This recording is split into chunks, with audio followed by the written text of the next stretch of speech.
ശബരിമലയിലെ ദ്വാരപാലകരുടെ സ്വർണ്ണ വിഗ്രഹ പാളികൾ കടത്തിയ സംഭവത്തിൽ ദേവസ്വം ബോർഡിന് കനത്ത തിരിച്ചടി. അറ്റകുറ്റപ്പണികൾ നിർത്തിവെച്ച് സ്വർണ്ണപ്പാളികൾ ഉടൻ തന്നെ തിരിച്ചെത്തിക്കണമെന്ന് ഹൈക്കോടതിയുടെ കർശന നിർദ്ദേശം. ദേവസ്വം കമ്മീഷൻ അടക്കം നിലപാട് വ്യക്തമാക്കണം. സുരക്ഷാ മാനദണ്ഡങ്ങൾ പാലിച്ചാണ് ദ്വാരപാലകരുടെ സ്വർണ്ണപ്പാളികൾ അറ്റകുറ്റപ്പണിക്കായി ചെന്നൈയിലേക്ക് കൊണ്ടുപോയതെന്ന ദേവസ്വം ബോർഡിന്റെ മറുപടിയിൽ മതിപ്പില്ലെന്ന് വ്യക്തമാക്കിയാണ് ഹൈക്കോടതി കർശന നടപടി സ്വീകരിച്ചത്. ചെന്നൈയിൽ തുടർന്നു വരുന്ന അറ്റകുറ്റപ്പണികൾ നിർത്തി എത്രയും വേഗം സ്വർണ്ണപ്പാളികൾ സന്നിധാനത്ത് തിരിച്ചെത്തിക്കണം. മുൻകാല ഉത്തരവുകൾ പാലിക്കുന്നതിൽ വീഴ്ച വരുത്തിയ ഉദ്യോഗസ്ഥരെയും ഹൈക്കോടതി വെറുതെ വിട്ടില്ല. നടപടിയെടുക്കാതിരിക്കാൻ തിരുവാഭരണം commissioner, Devaswom commissioner, executive officer എന്നിവർ കാരണം ബോധിപ്പിക്കണം.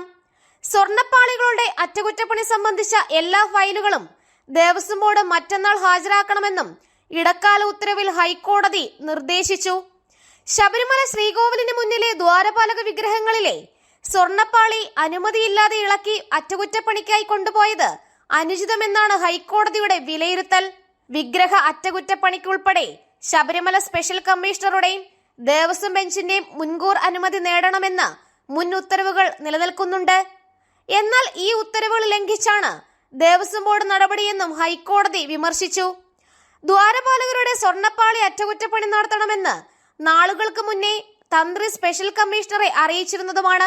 ആവശ്യത്തിന് സമയം ലഭിച്ചിട്ടും ദേവസ്വം ബോർഡ് മുൻകൂർ അനുമതി വാങ്ങിയില്ലെന്നും ഹൈക്കോടതി കുറ്റപ്പെടുത്തി. ദേവസ്വം ബോർഡിന്റെ ഗുരുതര വീഴ്ച ചൂണ്ടിക്കാട്ടി ശബരിമല സ്പെഷ്യൽ കമ്മീഷണർ സമർപ്പിച്ച റിപ്പോർട്ടിനെ തുടർന്നാണ് ഹൈക്കോടതിയുടെ ഇടപെടൽ. ജനം, കൊച്ചി.